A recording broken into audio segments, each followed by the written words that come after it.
북한의 ICBM 도발을 규탄하고 응징하라.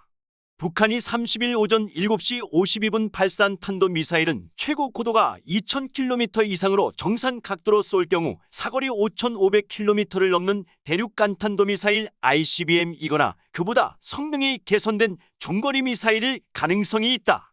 그동안 유예했던 핵실험과 ICBM 도발을 감행한 것은 유엔 안보리 결의 위반이자 대한민국과 유엔과 미국과 서방에 대한 정면 도전이다.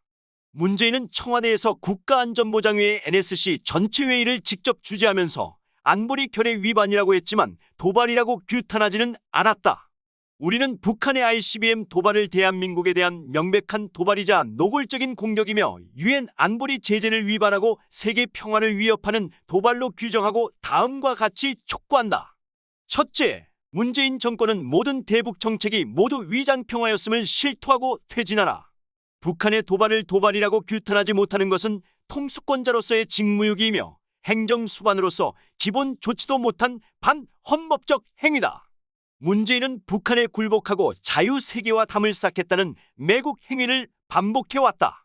문재인 정권이 남은 기간만이라도 국가와 국민의 안전을 최우선해야 하는 헌법 의무를 조금이라도 지킬 생각이 있다면 북한의 도발을 규탄하고 고강도 대북 제재에 앞장서라.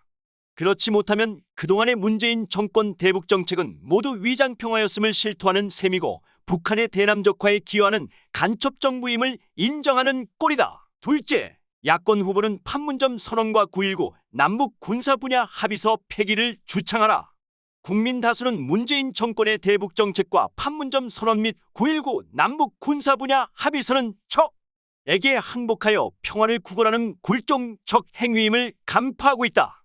윤석열 캠프는 문재인 정권의 위장평화가 북한 정권의 적화야욕을 더 키운 반역이었음을 비판하고 2018년 북한 비핵화를 전제로 서명한 4.27 판문점 선언과 9.19 남북 군사 분야 합의서를 폐기 공약을 선언하라. 셋째, 국방부와 합참은 북한의 미사일 도발 원점을 타격하라.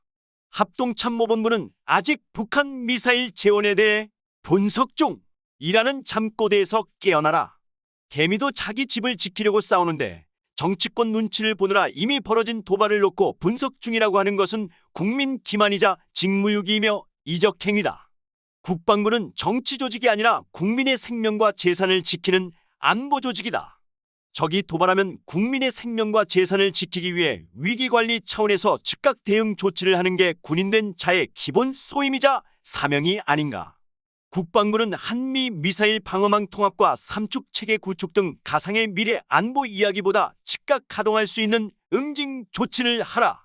끝. 2022년 1월 30일 6.4 총구국 통지회.